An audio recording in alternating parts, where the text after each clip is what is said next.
Paris, mars 1886.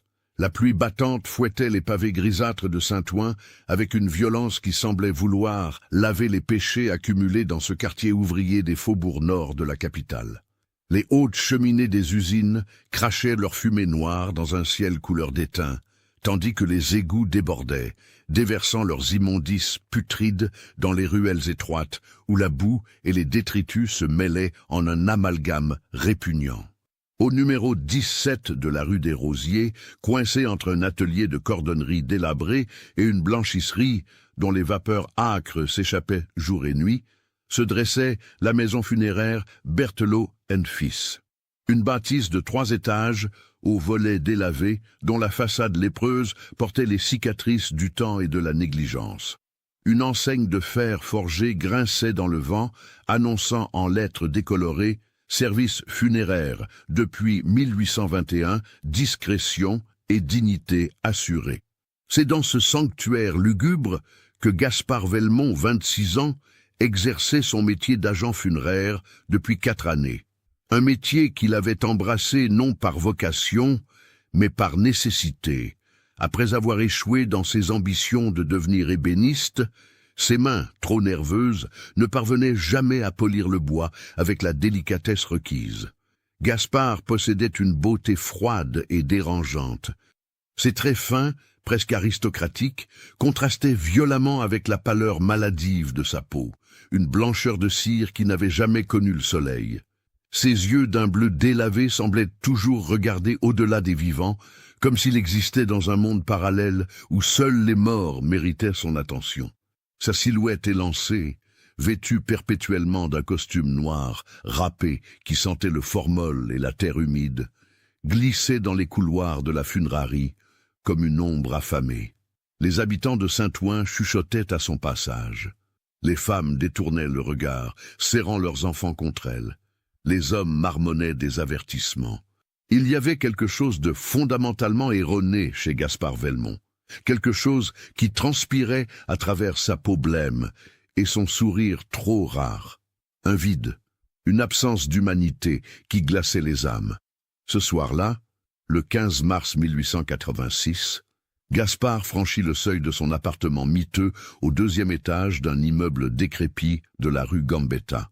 3 pièces sombres où la moisissure dessinait des arabesques noires sur les murs suintants d'humidité. L'odeur de la pauvreté et du désespoir imprégnait chaque recoin. « Tu rentres tard encore », cracha une voix tremblante depuis la cuisine. Mathilde, son épouse de 23 ans, se tenait près du fourneau éteint, une main protectrice posée sur son ventre arrondi, 5 mois de grossesse qui transformaient sa silhouette autrefois gracieuse. Ses cheveux châtains, autrefois brillants, pendaient en mèches ternes autour d'un visage marqué par les ecchymoses violacées. Une constellation de bleu et de jaune qui racontait l'histoire d'une violence quotidienne. Son œil gauche, encore enflé d'un coup reçu 3 jours auparavant, peinait à s'ouvrir complètement. « J'avais du travail », répondit Gaspard d'une voix monocorde, se débarrassant de son manteau trempé qui tomba au sol avec un bruit mat. « Du travail ?» Mathilde laissa échapper un rire amer qui ressemblait davantage à un sanglot. « Tu pues le vin et la... » Elle s'interrompit, déglutissant difficilement. « Tu sens la mort, Gaspard? Toujours cette odeur de cadavre sur toi. C'est insupportable. » Le regard de Gaspard se durcit. En 3 enjambées, il traversa la pièce exiguë, et sa main se referma brutalement sur le bras de Mathilde, ses doigts s'enfonçant dans la chair tendre comme des serres de rapace. « N'ose jamais me parler sur ce ton, siffla-t-il, son visage à quelques centimètres du sien. Son haleine empestait l'alcool bon marché et quelque chose de plus nauséabond encore, une putréfaction qui semblait sourdre de ses entrailles. « Tu n'es rien, tu m'entends? Rien qu'une bouche inutile que je nourris par charité. Gaspard, s'il te plaît, » supplia Mathilde, les larmes roulant sur ses joues creuses. « Le bébé, pense au bébé. » Mais il ne pensait jamais au bébé.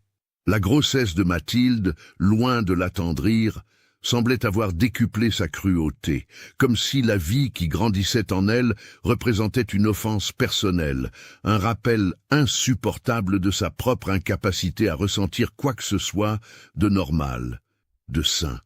Ce soir-là, la violence éclata avec une sauvagerie renouvelée. Le premier coup l'atteignit à la tempe, la projetant contre le mur. Le deuxième s'abattit sur ses côtes, lui coupant le souffle. Mathilde s'effondra, les mains crispées sur son ventre, tentant désespérément de protéger l'enfant à naître de la fureur démoniaque de son père. « Non, Gaspard, non !» hurla-t-elle, sa voix se brisant en un cri déchirant qui résonna dans les murs nus de l'appartement. Mais Gaspard était ailleurs, ses yeux ne la voyaient plus. Dans son esprit torturé se superposaient d'autres images, des corps immobiles, des chairs pâles et froides, des lèvres bleues qui ne pouvaient ni protester, ni se débattre. C'était cela qu'il désirait. Pas cette femme vivante, chaude et terrifiée. Non. Son désir se portait vers l'immobilité absolue, vers le silence glacial de la mort. Lorsqu'il reprit conscience, Mathilde gisait recroquevillée dans un coin, sanglotant sans bruit, son corps secoué de spasmes. Gaspard la contempla un instant sans émotion, puis se détourna, s'enfermant dans leur chambre. Mais la nuit n'apporta aucun repos. Vers 2 heures du matin, la porte de la chambre s'ouvrit brutalement. Mathilde, qui n'avait pas fermé l'œil, se redressa avec effroi. Gaspard se tenait dans l'embrasure, sa silhouette découpée par la faible lueur d'une chandelle. Son regard avait changé, quelque chose de bestial brillait dans ses yeux délavés. « Déshabille-toi » ordonna-t-il d'une voix rauque. « Gaspard, je t'en prie, je suis enceinte. » J'ai dit « Déshabille-toi ». Ce qui suivit fut une abomination que la décence interdit de décrire en détail. Gaspard exigea d'elle des actes contre nature, comme elle les nommerait plus tard dans sa déposition à la police, des pratiques qui la révulsèrent jusqu'au plus profond de son âme. Lorsqu'elle tenta de résister, il la maintint de force, murmurant des mots insensés, parlant comme si elle n'était pas là, comme si elle était déjà morte. « Ne bouge pas, reste immobile, oui, comme ça, froide, si froide. » Les mots de Gaspard glaçaient le sang de Mathilde plus encore que ses coups. Il ne la voyait pas. Il voyait autre chose. Un corps rigide, des membres inertes, une absence totale de vie. Cette révélation la frappa avec la force d'un coup de massue. Son mari ne la désirait pas. Il désirait un cadavre. À l'aube du 16 mars, alors que Gaspard ronflait dans leur lit souillé, Mathilde rassembla en silence ses maigres possessions, quelques vêtements élimés, un médaillon contenant le portrait de sa mère défunte, les 37 francs économisés centime par centime, en cachant de quoi se nourrir. Elle griffonna un mot tremblant. « Je pars. Ne me cherche pas. Que Dieu ait pitié de ton âme, car tu n'en as plus. » Elle déposa la lettre sur la table de la cuisine et s'enfuit dans les rues encore endormies de Saint-Ouen, sans destination, sans espoir, portant en elle la dernière trace d'humanité qui avait jamais habité cet appartement maudit. Gaspard découvrit son absence vers midi, lorsqu'il émergea de son sommeil alcoolisé. Il lut le mot, le froissa et le jeta au feu. Un sourire étrange étira ses lèvres blêmes. Bon débarras. Maintenant, il était véritablement seul. Seul avec ses désirs inavouables, ses fantasmes interdits qui rongeaient son âme depuis si longtemps. Les jours suivants, Gaspard s'enfonça davantage dans sa routine macabre. À la funérarie Berthelot & Fils, il préparait les corps avec une minutie troublante. Ses collègues remarquaient qu'il s'attardait anormalement, fermant la porte de la salle de préparation à clé, refusant toute assistance. Monsieur Berthelot, le patron septuagénaire aux moustaches blanches majestueuses, fronçait les sourcils mais ne disait rien. Gaspard était ponctuel, efficace et surtout, il acceptait un salaire dérisoire qui permettait à la funérarie de survivre dans ce quartier où la mort était abondante mais l'argent rare. Le 20 mars, une prostituée de 18 ans nommée Amélie Blanchard fut amenée à la funérarie. Une fille des maisons closes de Montmartre, morte d'une pneumonie foudroyante, après avoir été jetée à la rue par son souteneur. Son corps frêle, sa peau encore blanche malgré les ravages de la maladie, ses longs cheveux noirs qui cascadaient comme un voile de deuil, tout en elle fascina Gaspard d'une manière malsaine et obsessionnelle. Il passa des heures à la préparer. lavant son corps avec une lenteur voluptueuse, arrangeant ses membres dans des poses qui répondaient à des impulsions qu'il ne comprenait pas lui-même. Ses mains tremblaient, son souffle s'accélérait, une transpiration froide perlait sur son front. « Que fais-tu là-dedans depuis si longtemps ?» grogna Auguste Renaud, le menuisier chargé de fabriquer les cercueils, en frappant à la porte. « J'arrive !» aboya Gaspard, sursautant comme un voleur pris en flagrant délit. Mais il ne sortit que 2 heures plus tard, le regard vitreux, la démarche instable. Auguste lui lança un regard soupçonneux, mais n'osa rien dire. Il y avait dans les yeux de Gaspard une lueur de folie qui dissuadait toute confrontation. Le lendemain, Amélie Blanchard fut enterrée dans le cimetière de Saint-Ouen, un terrain vague boueux adjacent à la funérarie où les indigents et les réprouvés trouvaient leur dernière demeure. Une tombe anonyme, marquée seulement d'une croix de bois, portant un numéro 347. Aucune famille n'assista à l'inhumation.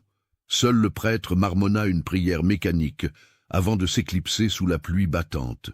Gaspard observa la scène depuis une fenêtre du 2e étage de la funérarie. Son regard ne quittait pas la tombe fraîchement creusée. Dans sa tête, une idée monstrueuse germait, poussant ses racines venimeuses dans les recoins les plus sombres de son esprit malade. Cette nuit-là serait celle de sa première profanation, celle qui transformerait Gaspard Velmont, agent funéraire médiocre et mari violent, en le monstre que Paris apprendrait à craindre sous le nom du vampire de Saint-Ouen. D'où me suivez-vous? Laissez un commentaire. La nuit du 22 mars 1886 s'abattit sur Saint-Ouen comme un linceul opaque. La lune, voilée par d'épais nuages ventrus gorgés de pluie, n'offrait qu'une clarté fantomatique qui transformait les rues en canyons d'ombre. Les réverbères à gaz clignotaient faiblement, leurs flammes vacillantes créant des jeux de lumière morbide sur les façades délabrées. Gaspard avait attendu ce moment pendant 48 heures interminables. 48 heures durant lesquelles l'image d'Amélie Blanchard avait hanté chaque instant de veille et de sommeil. Il la revoyait étendue sur la table de marbre, sa peau laiteuse, ses yeux fermés comme dans un sommeil éternel, ses lèvres légèrement entr'ouvertes. L'obsession avait progressivement envahi son esprit, telle une gangrène spirituelle, dévorant les derniers vestiges de sa conscience morale. Vers 11 heures du soir, après avoir ingurgité près d'une demi-bouteille d'absinthe bon marché achetée au bistrot miteux de la rue Legendre, un torboyau verdâtre qui brûlait l'œsophage et embrumait les pensées, Gaspard quitta son appartement. Il avait revêtu des vêtements sombres, une vieille veste de toile épaisse et un pantalon de travail, déjà maculé de terre. Dans ses poches, une lanterne sourde et une fiole supplémentaire d'alcool pour soutenir son courage défaillant.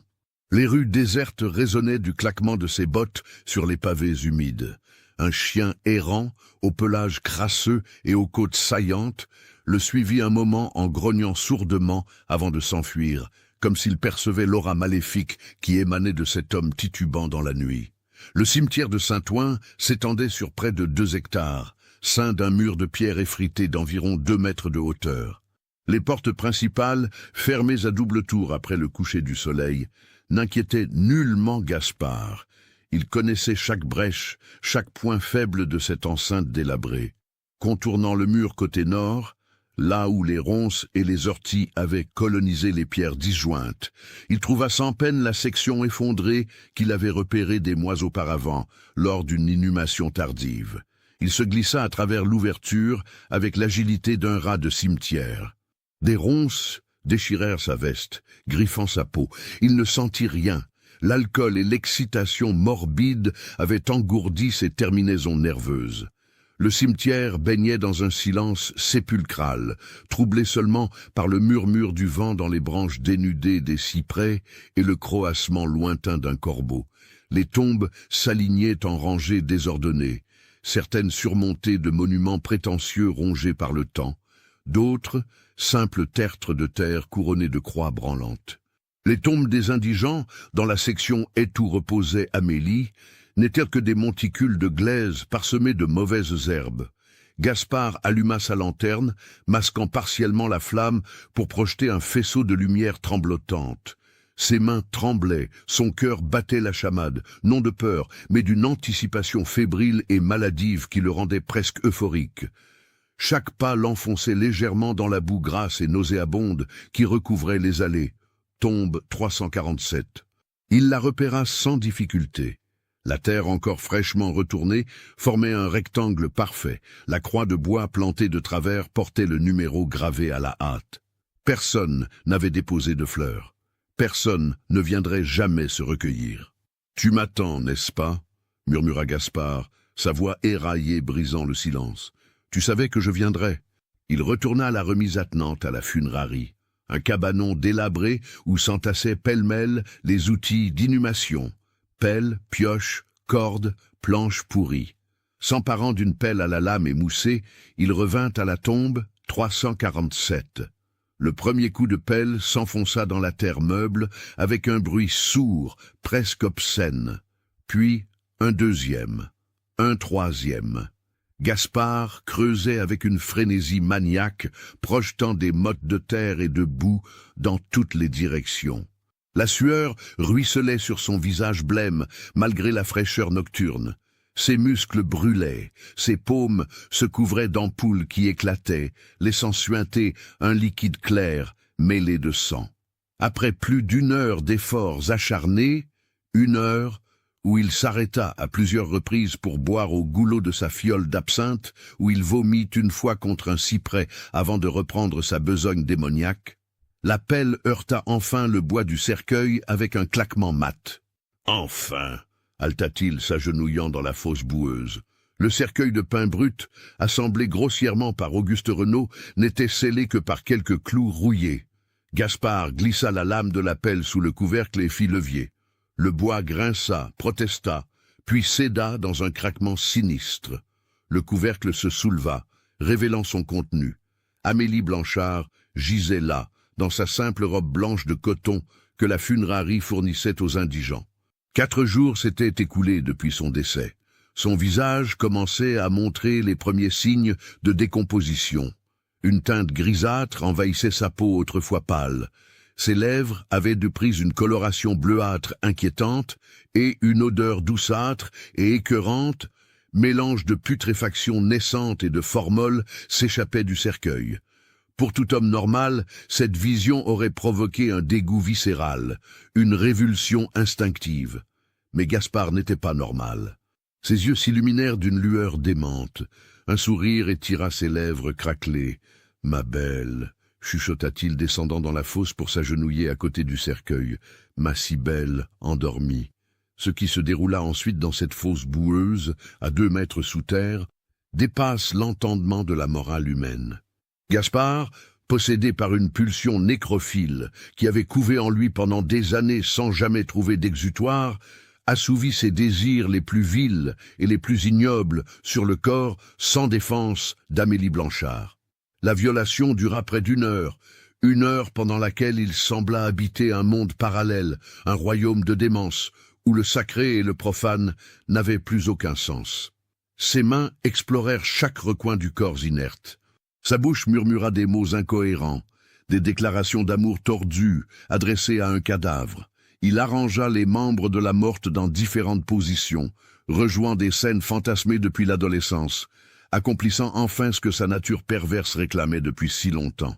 Lorsque, épuisé et vidé, il s'effondra finalement sur le cercueil ouvert, le corps d'Amélie partiellement dénudé à côté de lui, l'aube pointait déjà. Les premières lueurs grises de l'aurore filtraient à travers les nuages épars. Les oiseaux entamaient leur concert matinal. Gaspard sombra dans un sommeil profond et sans rêve, son corps entrelacé avec celui de sa victime, à 2 mètres sous terre, dans une parodie obscène d'étreinte conjugale.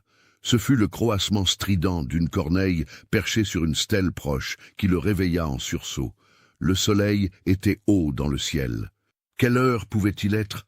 7 heures, 8 heures, la panique le saisit d'un coup, remplaçant l'euphorie post-coïtale par une terreur glaciale. « Bon Dieu !» jura-t-il, se redressant précipitamment. Le cimetière serait bientôt fréquenté. le fossoyeur, le vieux Prosper Gaillard, un vétéran unijambiste de la guerre de 1870 qui arrivait invariablement à 8 heures tapantes, ne tarderait pas à faire sa ronde. Et s'il le découvrait ici, dans cette fosse, avec... Gaspard escalada les parois boueuses avec une frénésie animale, ses ongles s'accrochant à la terre, ses pieds glissant. Il émergea enfin, trempé de sueur, de boue et de souillure innommables. Son costume était méconnaissable, une masse informe de tissu déchiré et maculé.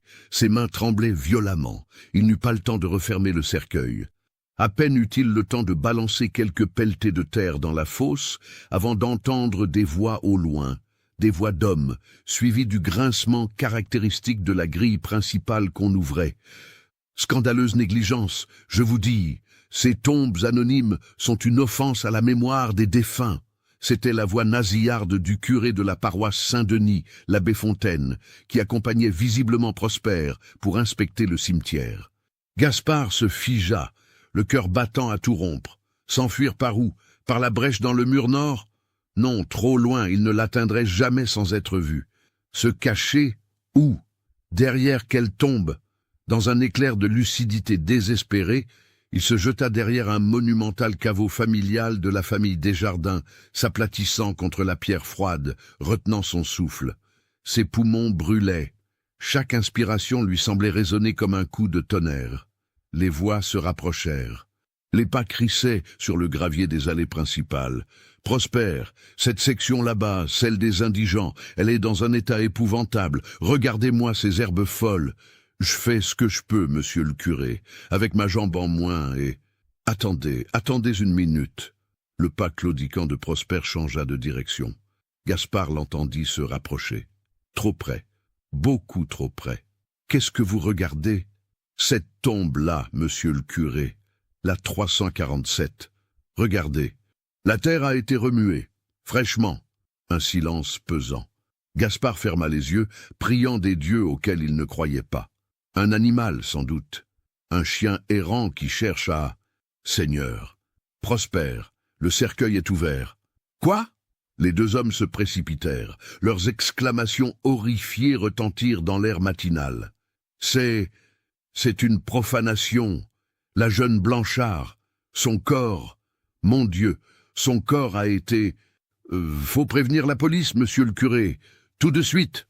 Gaspard profita de leur stupeur pour s'extirper de sa cachette et courir, courbé en deux, vers la brèche nord.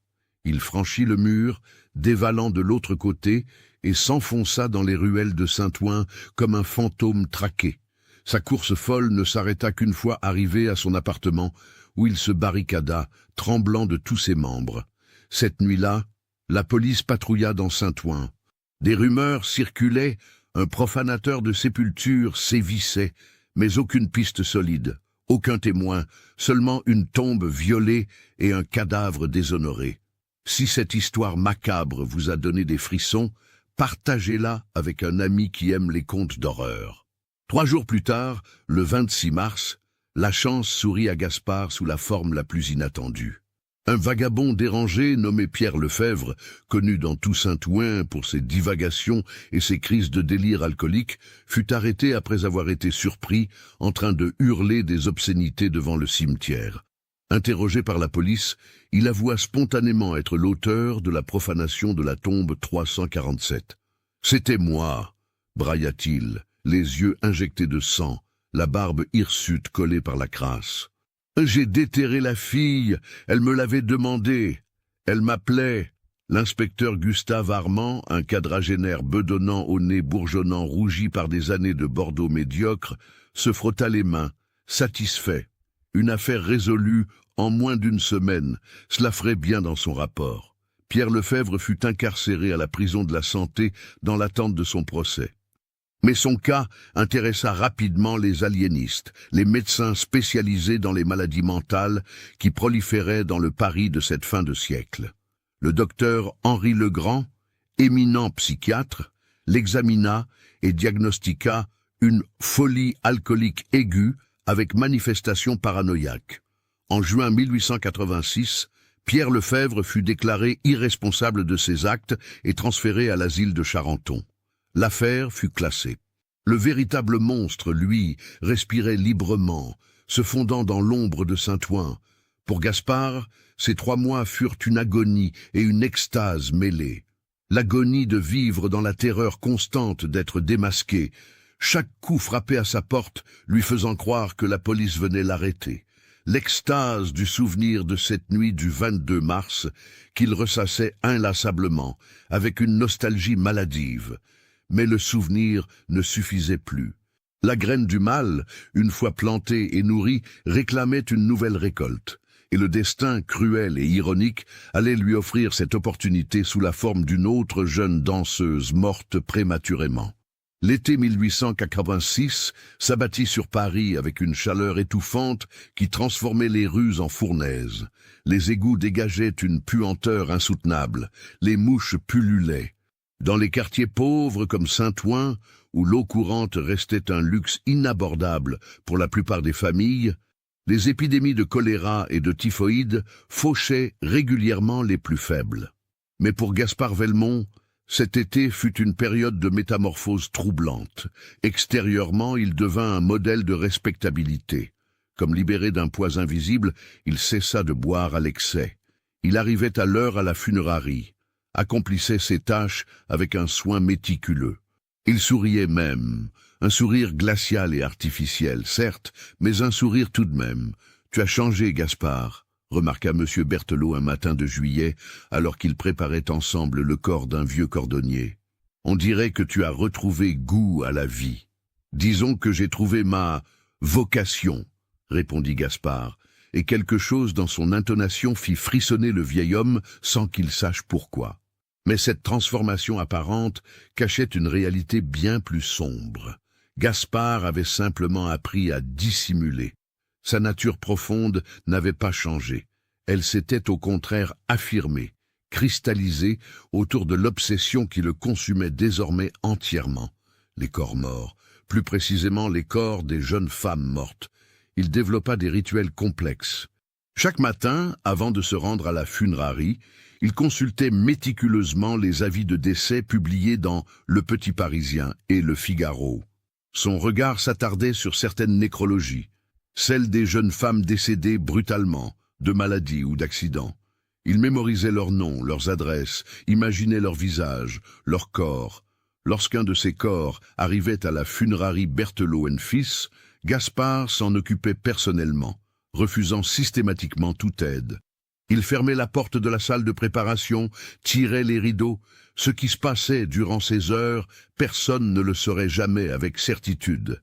Mais les murmures commencèrent à circuler parmi le personnel. « Je te dis que c'est pas normal », grommela Auguste Renaud au jeune apprenti embaumeur, Lucien Martel, un gringalet de 19 ans au visage constellé de pustules acnéiques. « Je l'ai entendu parler tout seul là-dedans, et pas comme quelqu'un qui prie, non, comme quelqu'un qui courtise. Courtise qui? Y a que des morts là-dedans. » Justement. Le silence qui suivit fut éloquent. Mais personne n'osa affronter Gaspard. Il y avait en lui quelque chose d'intrinsèquement menaçant, une violence latente qui dissuadait toute confrontation. Les semaines s'égrenèrent. Juin céda la place à juillet, puis août. Gaspard vivait dans une tension constante, partagée entre la peur d'être découvert et le désir insatiable de recommencer. Chaque nuit, il rêvait de la tombe 347, d'Amélie Blanchard, du corps froid et docile sous ses mains. Ses rêves le réveillaient en sueur, haletant, le corps parcouru de spasmes. Mais quelque chose en lui avait évolué depuis cette nuit de mars. Une sorte de lucidité froide, calculatrice. Il comprenait maintenant les risques qu'il avait pris. S'il voulait recommencer, et Dieu savait qu'il le voulait désespérément, il devrait être plus prudent, plus méthodique. C'est alors qu'il commença à développer un plan qui nécessiterait de la patience, de l'observation et une opportunité parfaite. Cette opportunité se présenta le 8 juin 1886. Son nom était Élise Rochefort, 23 ans, danseuse au Moulin Rouge de Montmartre. Elle était morte 3 jours auparavant d'une hémorragie cérébrale foudroyante. Anévrisme avait diagnostiqué les médecins. Une beauté spectaculaire, selon les ragots qui circulaient, cheveux auburn flamboyants, yeux verts hypnotiques, un corps sculpté par des années de danse. Sa mort avait choqué le tout Paris nocturne. Lorsque son cercueil arriva à la funérarie, accompagné d'un cortège de prostituées et de souteneurs endimanchés venus de Pigalle pour rendre un dernier hommage à leur camarade, Gaspard sut immédiatement qu'elle serait la prochaine. Il le sut avec une certitude viscérale qui le fit trembler d'anticipation. Il la prépara avec un soin obsessionnel. Pendant 3 heures, il nettoya son corps, arrangea ses cheveux en cascades soyeuses, maquilla son visage pour lui redonner l'apparence de la vie. Ses mains s'attardèrent plus que nécessaire sur sa peau froide. Son souffle devint erratique. À plusieurs reprises, M. Berthelot frappa à la porte, demandant s'il avait besoin d'aide. « Non !» aboya Gaspard. « Tout va bien, je finis dans quelques minutes. » Mais il ne finit que 2 heures plus tard, le visage congestionné, les mains tremblantes, l'esprit déjà planifiant la nuit du 12 juin, le jour de l'enterrement d'Élise Rochefort. L'enterrement eut lieu le 12 juin à 11 heures du matin. Une cérémonie brève mais émouvante. Une quarantaine de personnes se pressaient autour de la tombe fraîchement creusée, tombe numéro 512, dans la section est du cimetière, à seulement 50 mètres de la tombe 347, où reposait, ou ce qu'il en restait, Amélie Blanchard.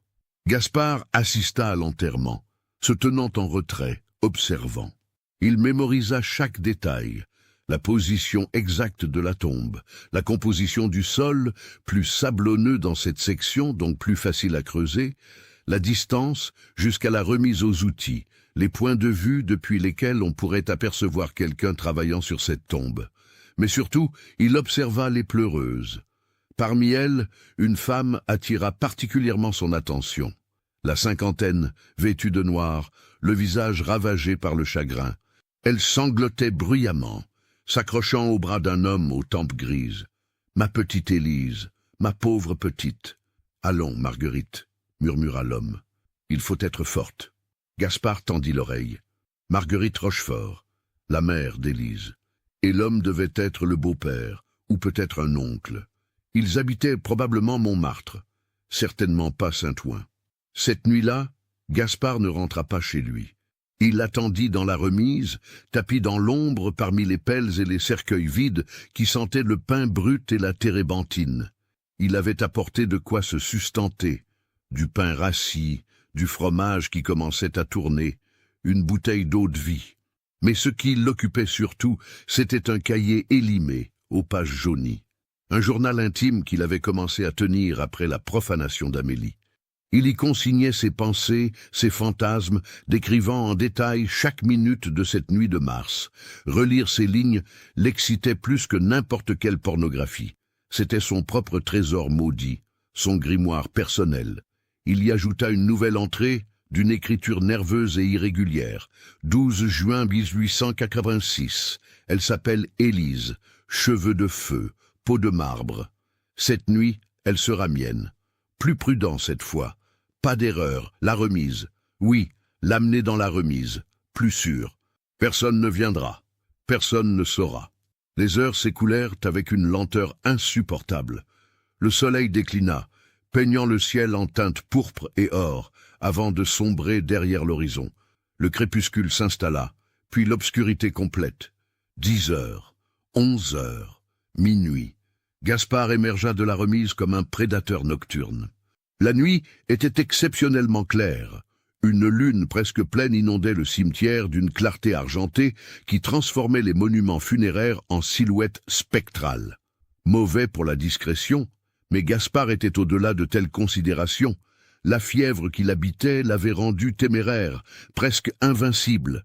Il se dirigea droit vers la tombe 512, pelle en main. Cette fois, il creusa avec méthode, contrôlant sa respiration, économisant ses forces. L'exercice lui prit 1 heure et demie. Le cercueil apparut enfin, peint de meilleure qualité cette fois. Élise avait eu les moyens d'une sépulture légèrement plus digne. Mais les clous cédèrent aussi facilement. Le couvercle se souleva. Élise gisait là, dans une robe de satin crème, ses cheveux auburn soigneusement coiffés, ses mains jointes sur sa poitrine. Seule une journée s'était écoulée depuis son décès. La décomposition n'avait pas encore commencé. Elle semblait simplement endormie. « Élise !» murmura Gaspard, descendant dans la fosse. « Ma belle Élise, tu ne me connais pas, mais moi je te connais. Je t'ai préparé. J'ai touché chaque centimètre de ta peau.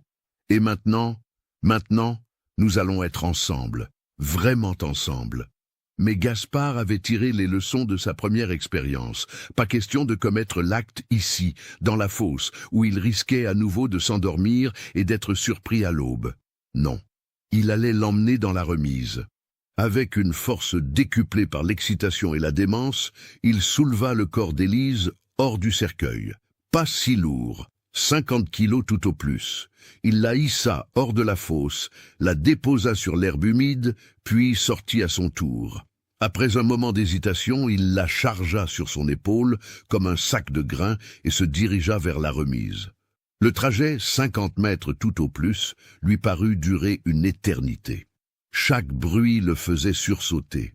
Le ululement d'une chouette, le craquement d'une branche, l'aboiement lointain d'un chien, mais personne ne surgit, personne ne cria.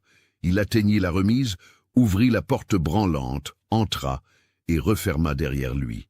L'obscurité était totale. Il alluma une bougie qu'il avait préalablement installée sur une caisse retournée. La flamme vacillante créa des ombres dansantes sur les murs de planches disjointes. Dans un coin, il avait préparé une sorte de couche, des sacs de toile usagés étalés sur le sol de terre battue, recouvert d'une vieille bâche. C'est là qu'il déposa délicatement le corps d'Élise, arrangeant ses membres, lissant ses cheveux. « Nous avons toute la nuit, » chuchota-t-il, s'agenouillant à côté d'elle, « toute la nuit pour nous aimer. » Ce qui se déroula dans cette remise dépasse, une fois encore, ce que la décence permet de rapporter. Disons simplement que Gaspard, libéré de toute contrainte morale, s'abandonna à ses pulsions les plus abjectes pendant des heures. Il violait le corps inerte d'Élise dans toutes les positions imaginables, murmurant des déclarations d'amour démentes, l'embrassant, caressant sa peau froide, avec une tendresse obscène. Vers 4 heures du matin, épuisé mais toujours habité par son euphorie délirante, il s'allongea à côté d'elle, l'enlaçant comme une épouse. Et c'est dans cette position qu'il s'endormit, bercé par le silence de mort qui régnait dans la remise. Il ne se réveilla pas au lever du soleil, ni à 8 heures, lorsque le vieux Prosper Gaillard arriva au cimetière, ni même à 9 heures. Il dormait du sommeil profond et sans rêve de celui qui a assouvi ses désirs les plus inavouables. Ce qui le réveilla, ce fut un son qui figea son sang, le grincement de la porte de la remise qu'on ouvrait. De ce toto, soutenez notre chaîne en cliquant sur le bouton « Merci » en forme de cœur, afin que nous puissions continuer à vous proposer des histoires aussi sombres et captivantes que celle-ci. La lumière matinale inonda brutalement l'intérieur de la remise, arrachant Gaspard à son sommeil. Il cligna des yeux, désorienté, tentant de comprendre où il se trouvait. Puis la mémoire revint en un éclair aveuglant. Élise, la remise, la nuit de débauche nécrophile. Il tourna la tête. Le corps d'Élise Rochefort gisait toujours à côté de lui, sa robe de satin déchirée et souillée, ses membres disposés dans des angles non naturels, ses cheveux auburn emmêlés. Et dans l'embrasure de la porte, figé dans une expression d'horreur absolue, se tenait Lucien Martel, le jeune apprenti embaumeur. Les deux hommes se regardèrent pendant ce qui sembla une éternité. Le visage de Lucien, déjà pâle naturellement, avait pris une teinte verdâtre. Sa bouche s'ouvrit et se referma plusieurs fois, comme un poisson échoué sur la berge, incapable de produire le moindre son. « Lucien », dit Gaspard d'une voix éraillée, se redressant lentement. « Ce n'est pas ce que tu crois. » Mais bien sûr que c'était exactement ce que Lucien croyait. Comment aurait-il pu penser autre chose? Gaspard se tenait là, à demi nu, son pantalon déboutonné, couvert de terre et de fluides innommables, à côté du cadavre violé d'une jeune femme que tout Saint-Ouen savait avoir été enterrée la veille. « Seigneur, Seigneur Jésus !» bégaya finalement Lucien, reculant d'un pas. C'est toi qui as la tombe de la Blanchard aussi. Lucien, écoute-moi. Gaspard avança d'un pas, les mains tendues, en un geste d'apaisement. Tu ne comprends pas, c'est une maladie. Je ne peux pas m'en empêcher, mais personne n'est blessé. Ce ne sont que des morts, Lucien, des morts qui ne ressentent plus rien. Des morts? La voix de Lucien monta dans les aigus, frôlant l'hystérie. Tu as profané des cadavres, tu as... Il ne termina pas sa phrase. Se retournant brusquement, il s'élança hors de la remise en hurlant à plein poumon. « À l'aide! À l'aide! Le monstre! J'ai trouvé le monstre !» Gaspard réagit par instinct. Il bondit à la poursuite de Lucien, franchissant en quelques enjambées la distance qui les séparait. Ses mains se refermèrent sur l'épaule du jeune homme, le faisant pivoter violemment. « Tais-toi !» siffla Gaspard.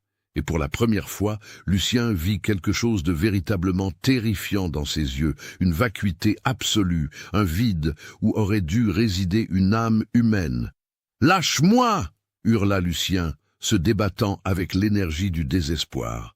Ils luttèrent pendant de longues secondes. Lucien, bien que plus jeune, était chétif, affaibli par des années de malnutrition et de travail dans les vapeurs toxiques de formol. Gaspard, lui, possédait la force décuplée de la panique et de la rage. Mais leur combat ne passa pas inaperçu. Les cris de Lucien avaient attiré l'attention. Du cimetière adjacent, des silhouettes apparurent. Prosper Gaillard, le fossoyeur, claudiquant aussi vite que sa jambe de bois le lui permettait. Derrière lui, 2 hommes, des ouvriers de l'usine voisine qui traversaient le cimetière comme raccourcis pour se rendre au travail. « Qu'est-ce qui se passe ici » beugla Prosper. Gaspard lâcha Lucien et se retourna. Son regard balaya rapidement les environs. 3 hommes qui se rapprochaient. La grille du cimetière, à 20 mètres.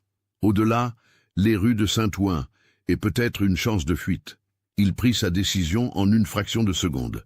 Abandonnant Lucien qui s'effondra sur le sol en sanglotant, Gaspard s'élança vers la grille. Sa course était celle d'un animal traqué, désespéré et maladroite. Ses pieds nus heurtaient douloureusement les cailloux et les tessons de verre qui jonchaient le sol. « Arrêtez-le » hurla Prosper. « Ne le laissez pas s'échapper !» Les 2 ouvriers tentèrent de lui barrer la route, mais Gaspard les évita avec l'agilité du désespoir. Il atteignit la grille et commença à l'escalader, ses doigts s'agrippant aux barreaux de fer rouillé. Il était presque au sommet. Encore un effort, et il basculerait de l'autre côté, lorsqu'une main puissante se referma sur sa cheville. « Je te tiens, salopard !» C'était un des ouvriers, un colosse aux bras épais comme des troncs d'arbres, le visage rougi par l'effort. Il tira brutalement. Gaspard perdit prise et s'écrasa lourdement sur le sol, le souffle coupé. Avant qu'il puisse se relever, les 3 hommes étaient sur lui, le plaquant au sol, immobilisant ses bras et ses jambes. « Que quelqu'un aille chercher la police !» ordonna Prosper, le visage cramoisi. Tout de suite. Un attroupement s'était formé. Des habitants de Saint-Ouen, attirés par le tumulte, affluaient de toutes les directions. Des femmes poussaient des cris d'effroi en découvrant Gaspard, à moitié nu et couvert d'immondices. Des hommes crachaient des insultes, certains ramassant des pierres. « C'est lui !» hurlait Lucien, qui s'était relevé et pointait un doigt accusateur. « C'est le profanateur. Je l'ai trouvé avec le corps d'Élise Rochefort, dans la remise. Il l'a déterré et il... » Lucien ne put terminer. Il se pencha et vomit violemment sur le sol. « Il va le payer !» rugit quelqu'un dans la foule. « Saleté de nécrophile. Pendez-le. Non, brûlez-le !» La foule s'échauffait, menaçant de se transformer en lynchage. Mais l'arrivée de 2 agents de police, alertés par un garçon qu'on avait envoyé en courant au commissariat de la rue Ordener, empêcha le massacre. « Dégagez ! Police ! Laissez-nous passer !» L'agent Marcel Fauvel, un quadragénaire moustachu au regard sévère, fendit la foule, suivi de son collègue plus jeune, l'agent Olivier Dupont. Ils évaluèrent rapidement la situation. « Qu'est-ce qui se passe ici ?» demanda Fauvel. Les explications fusèrent de toutes parts, un chaos de voix hystériques et accusatrices. Finalement, Prosper Gaillard, qui jouissait d'une certaine autorité en tant qu'employé municipal, réussit à imposer un semblant d'ordre. « Cet homme, Il désigna Gaspard, toujours maintenu au sol par les deux ouvriers, a été surpris dans la remise avec le cadavre d'Élise Rochefort. Le jeune Lucien l'a trouvé en flagrant délit de... Il hésita, cherchant les mots. De profanation. « Montrez-nous » ordonna Fauvel. On conduisit les agents à la remise. Lucien, tremblant de tous ses membres, ouvrit la porte. La scène qui s'offrit au regard des policiers les laissa sans voix. Le corps d'Élise, dénudé et violé, gisait sur la bâche souillée. L'odeur, un mélange de décomposition naissante, de sueur et de sperme, était insoutenable. « Bon Dieu !» murmura Dupont, devenant livide. Fauvel, plus aguerri, se ressaisit rapidement. Son visage se durcit. « Menottez-le. Conduisez-le au commissariat. Et que personne ne touche à rien ici. Il faut avertir l'inspecteur Armand immédiatement. » On passa les menottes à Gaspard. Étrangement, il ne résistait plus. Toute l'énergie l'avait quitté. Il se laissa relever, titubant légèrement, et jeta un dernier regard vers la remise, vers Élise. Un sourire énigmatique flotta sur ses lèvres blêmes, un sourire qui glaça le sang de tous ceux qui le virent. « Elle était belle », dit-il simplement, « si belle et si froide. » La foule explosa en imprécations. Les agents durent se frayer un chemin à coups de matraque pour extraire Gaspard du cimetière et le conduire jusqu'au fourgon de police qui attendait dans la rue. Tout au long du trajet, des habitants de Saint-Ouen les suivaient, hurlant des menaces de mort. Au commissariat de la rue Ordonnée, l'inspecteur Gustave Armand, le même qui avait résolu l'affaire de la profanation d'Amélie Blanchard en incarcérant le pauvre Pierre Lefebvre, attendait dans son bureau enfumé, une expression contrariée sur son visage rougeaud. L'affaire qu'il croyait close revenait le hanter, et cette fois le coupable était indéniable. Gaspard fut jeté sans ménagement dans la salle d'interrogatoire, une pièce exiguë aux murs nus, meublée d'une simple table en bois et de 3 chaises bancales. Une unique fenêtre à barreaux laissait filtrer une lumière grisâtre.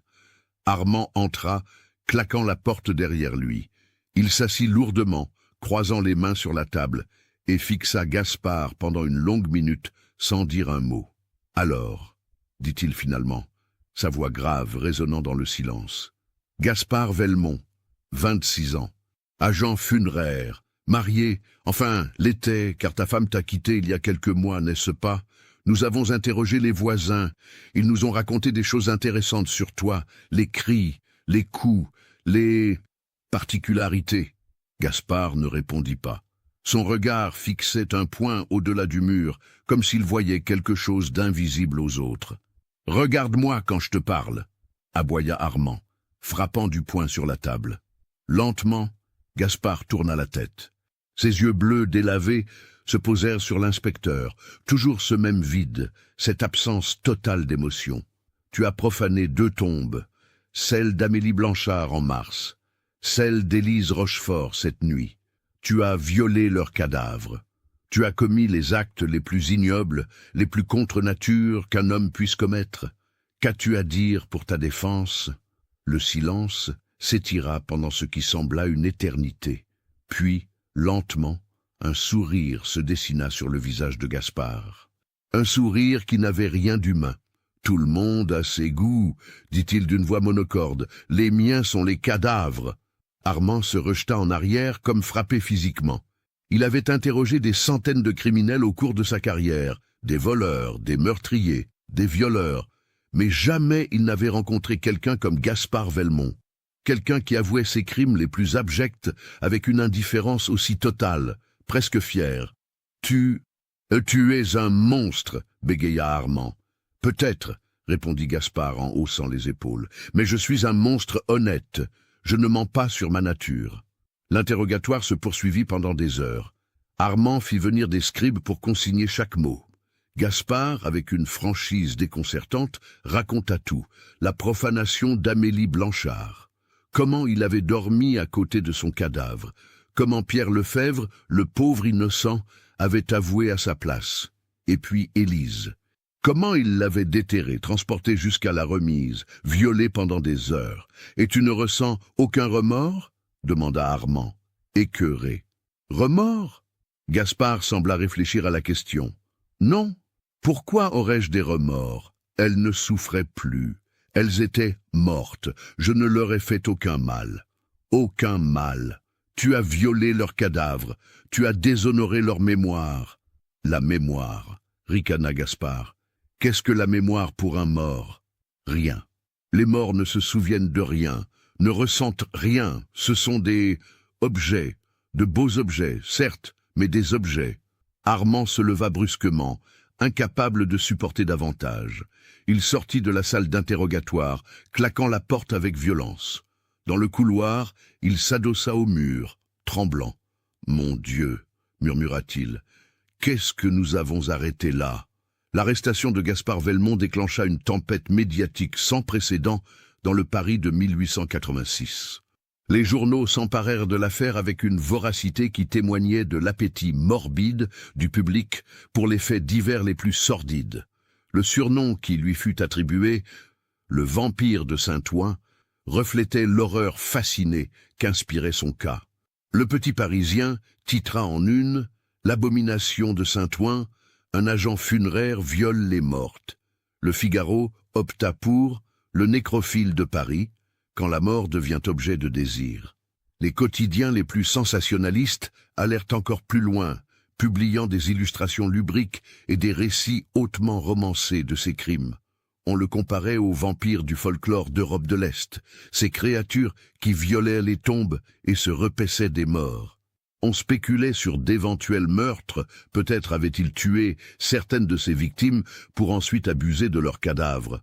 Cette dernière théorie fut rapidement démentie par l'enquête policière. Aussi ignoble fut-il, Gaspard Velmont n'était pas un meurtrier. Il était un nécrophile, une catégorie de criminels si rare et si répugnante que le droit français de l'époque ne possédait même pas de qualification juridique spécifique pour son cas. C'est précisément ce vide législatif qui allait compliquer considérablement son procès. Le juge d'instruction chargé de l'affaire, maître Édouard Valois, un homme austère à la barbe blanche impeccablement taillée, se retrouva confronté à un dilemme juridique inédit. De quoi exactement pouvait-on accuser Gaspard Velmont? Les corps violés n'étaient pas des personnes au sens légal. La mort effaçait la personnalité juridique. On ne pouvait donc pas le poursuivre pour viol. Les familles des victimes réclamaient justice, mais pour quel crime exactement? Après des semaines de consultation avec d'éminents juristes, Maître Valois opta finalement pour 3 chefs d'accusation. 1. Violation de sépulture. Un délit prévu par l'article 360 du Code pénal, passible de 1 à 3 ans d'emprisonnement. 2. Outrage aux bonnes mœurs. Une qualification vague, mais qui permettait de sanctionner des actes contraires à la décence publique. 3. Atteinte à la dignité des morts. Un chef d'accusation plus symbolique que juridique, récemment introduit suite à des affaires de profanation dans les cimetières militaires. Le procès s'ouvrit le 15 août 1886 devant la cour d'assises de la Seine, dans le majestueux palais de justice de Paris. L'audience se tint dans la grande chambre, une salle imposante aux boiseries sombres, dominée par une immense fresque représentant la justice aveugle tenant sa balance. L'affluence fut considérable. Des centaines de Parisiens s'étaient massés dès l'aube devant les portes, espérant obtenir une place dans la salle d'audience. La presse était présente en force.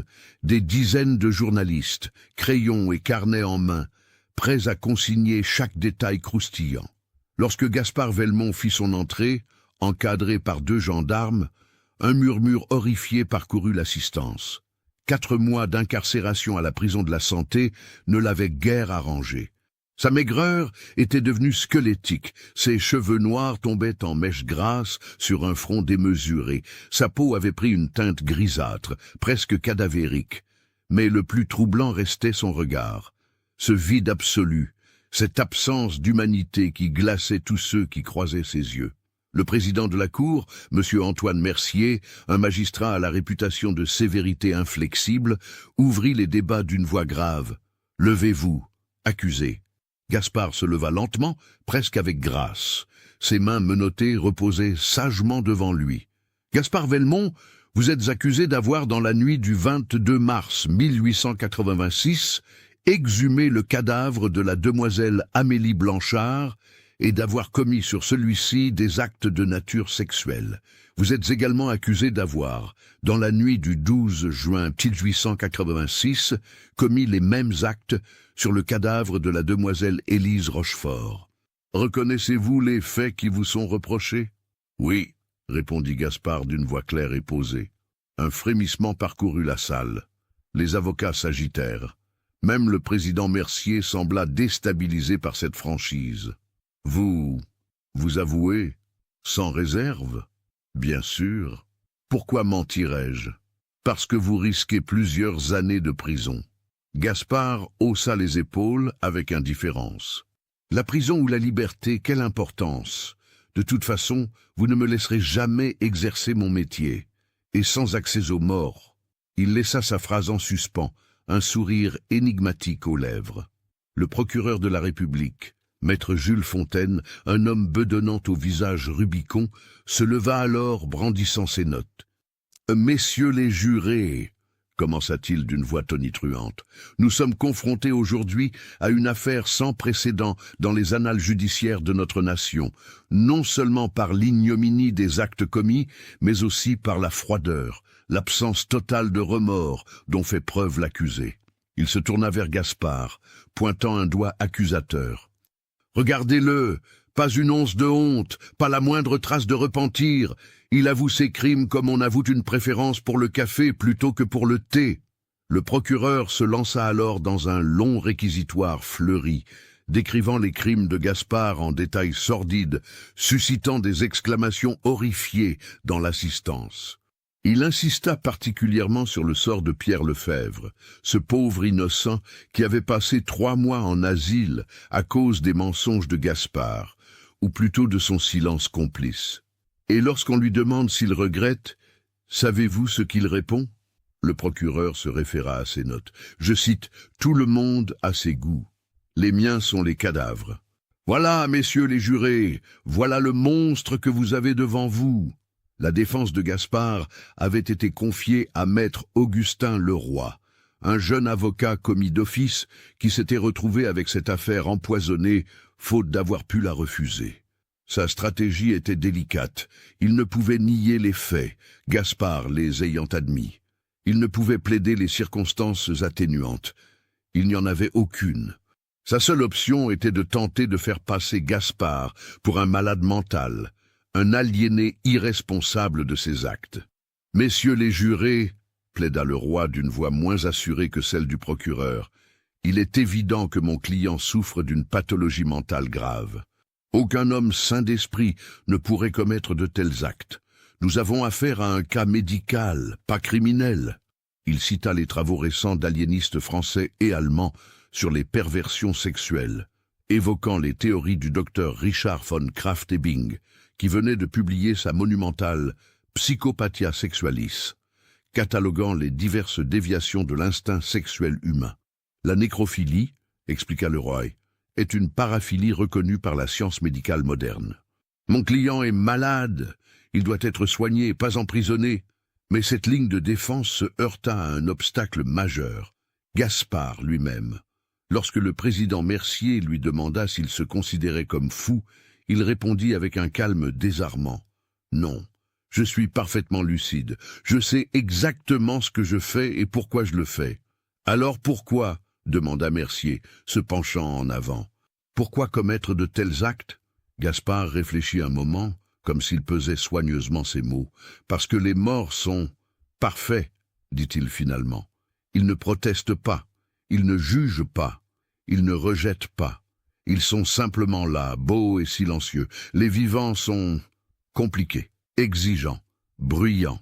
Mais les morts, son visage s'illumina presque. Les morts sont la paix absolue. » Un silence de plomb s'abattit sur la salle d'audience. Même les journalistes les plus aguerris, habitués aux affaires les plus sordides, étaient sous le choc. Ce n'était pas un monstre hurlant sa rage ou invoquant des voix démoniaques. C'était quelque chose de plus terrifiant encore. Un homme rationnel, articulé, qui exposait calmement une philosophie de l'abomination. Les témoignages qui suivirent ne firent qu'aggraver son cas. Mathilde, son épouse, fut appelée à la barre. Enceinte de 7 mois, elle se présenta avec difficulté soutenue par sa sœur. Son témoignage, entrecoupé de sanglots, décrivit les violences conjugales, les exigences sexuelles contre nature, les nuits d'horreur. « Il me regardait comme si j'étais déjà morte », dit-elle d'une voix brisée. « Comme s'il attendait que je meure. Il murmurait qu'il préférerait que je sois froide et immobile. » Le témoignage de Lucien Martel, l'apprenti qui avait découvert Gaspard, fut tout aussi accablant.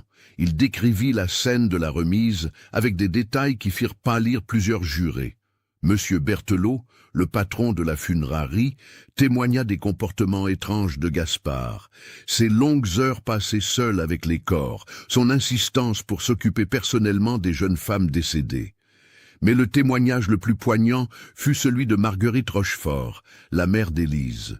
Vêtue de noir de pied en cap, le visage ravagé par le chagrin, elle s'avança à la barre en tremblant. « Ma fille, dit-elle d'une voix étranglée, était une enfant de lumière. Elle dansait comme un ange.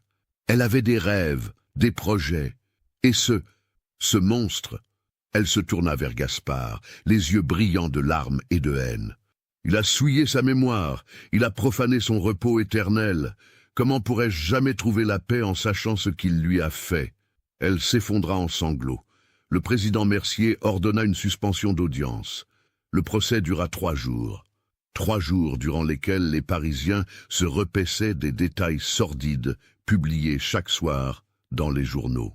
3 jours durant lesquels Gaspard resta impassible, répondant aux questions avec une franchise déconcertante, ne montrant jamais le moindre signe de remords ou de honte. Le 18 août, le procureur prononça son réquisitoire final. Il réclama la peine maximale prévue par la loi pour les crimes de Gaspard, soit 3 ans d'emprisonnement, une amende de 500 francs et l'interdiction à perpétuité d'exercer toute profession liée au service funéraire. Mais, ajouta-t-il, sa voix résonnant dans la salle, je suis conscient que cette peine est ridiculement légère au regard de l'horreur des actes commis. Notre code pénal, messieurs les jurés, n'avait pas anticipé l'existence d'un monstre tel que Gaspard Velmont. C'est une lacune que nos législateurs devront combler. Mais en attendant, faisons en sorte que cet homme ne puisse plus jamais approcher un cadavre. Le lendemain, après 4 heures de délibération, le jury rendit son verdict. « On coupable !» annonça le chef du jury, un notable parisien à la barbe grisonnante, sur tous les chefs d'accusation.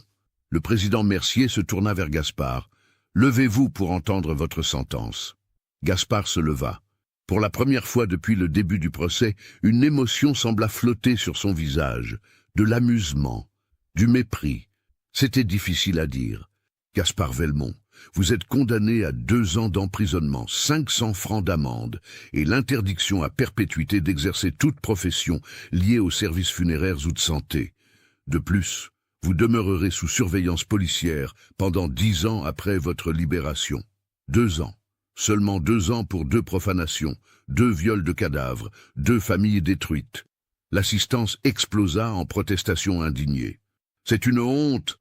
2 ans pour un monstre pareil ! Justice de riche !» Les gendarmes durent intervenir pour ramener le calme. Gaspard, lui, souriait, un sourire étrange et inquiétant qui glaça le sang de tous ceux qui le virent. « 2 ans, murmura-t-il pour lui-même. Je peux attendre 2 ans. Gaspard Velmont fut incarcéré à la prison de la Santé, où il purgea intégralement sa peine. Les rapports des gardiens le décrivaient comme un prisonnier modèle, calme, obéissant, solitaire. Il refusait toute visite, même de son avocat. Il passait ses journées à lire, principalement des ouvrages de médecine et d'anatomie, demandés spécifiquement à la bibliothèque de la prison. En août 1888, il fut libéré. Il quitta la prison avec les quelques francs qu'on remettait aux détenus libérés et disparut dans les rues de Paris. Aucune trace officielle de Gaspard Velmont n'existe après cette date. Certaines rumeurs prétendent qu'il mourut en 1898, indigent et alcoolique, dans un hospice de Belleville. D'autres affirment l'avoir aperçu à Marseille en 1905, travaillant sous un faux nom dans une morgue portuaire. D'autres encore soutiennent qu'il émigra en Amérique, recommençant sa vie et peut-être ses crimes sous une nouvelle identité. La vérité, personne ne la connaît. Gaspard Velmont s'évanouit dans les brumes de l'histoire, laissant derrière lui seulement l'horreur de ses actes et les questions sans réponse qu'il soulevait. Mais son cas eut des répercussions durables sur la société française. L'affaire du vampire de Saint-Ouen déclencha un débat national sur la nécessité de légiférer spécifiquement contre la nécrophilie. En 1887, le Parlement français adopta une loi criminalisant explicitement tout acte de nature sexuelle commis sur un cadavre, passible de 5 ans d'emprisonnement. Sur le plan médical, l'affaire fascina les aliénistes et psychiatres de l'époque. Le cas Velmont fut étudié, disséqué, analysé dans d'innombrables articles et ouvrages. Il devint un cas d'école dans la compréhension naissante des paraphilies et des troubles de la sexualité. Le docteur Alexandre Lacassagne, célèbre criminologue lyonnais, écrivit en 1889 « Le cas Gaspard Velmont illustre les profondeurs insondables auxquelles peut s'enfoncer l'âme humaine lorsque les barrières morales et sociales s'effondrent. Ce n'est pas un monstre au sens classique, c'est un homme qui a remplacé l'amour des vivants par l'amour des morts, perversion qui défie toute compréhension normale. » Son cas devrait nous rappeler que sous le vernis de civilisation se cachent des abîmes que nous ne pouvons qu'entrevoir avec horreur. À Saint-Ouen, la funérarie Berthelot & Fils ferma ses portes en 1890. Le bâtiment, désormais maudit, resta vide pendant des années. Les habitants évitaient de passer devant, surtout la nuit. On racontait que des gémissements étranges s'en échappaient, que des ombres se mouvaient dans les fenêtres condamnées. Le cimetière fut réaménagé. Les tombes d'Amélie Blanchard et d'Élise Rochefort furent déplacées dans un carré réservé, loin des regards. Leurs familles, brisées par le scandale, quittèrent Paris. Marguerite Rochefort mourut en 1892, le cœur usé par le chagrin. Mathilde Velmont accoucha d'une fille en septembre 1886. Elle se remaria sous un faux nom et s'installa en province, faisant croire que son premier mari était mort à la guerre. Mais l'héritage le plus sinistre du vampire de Saint-Ouen reste les questions qu'il souleva, des questions qui résonnent encore aujourd'hui. Combien d'autres Gaspard Velmont existent, travaillant en silence dans les morgues, les hôpitaux, les funéraries? Combien de cadavres ont été profanés par des prédateurs qui, plus intelligents ou plus chanceux, n'ont jamais été pris? La mort, qui devrait être le sanctuaire ultime, le repos inviolable, peut-elle vraiment être protégée contre ceux qui la désirent d'une manière si tordue? Ce sont là des questions auxquelles personne ne veut répondre. Mais elles persistent, comme persiste le souvenir du vampire de Saint-Ouen, un homme qui transforma l'acte ultime de confiance, celui de confier nos morts aux vivants, en une trahison d'une noirceur absolue.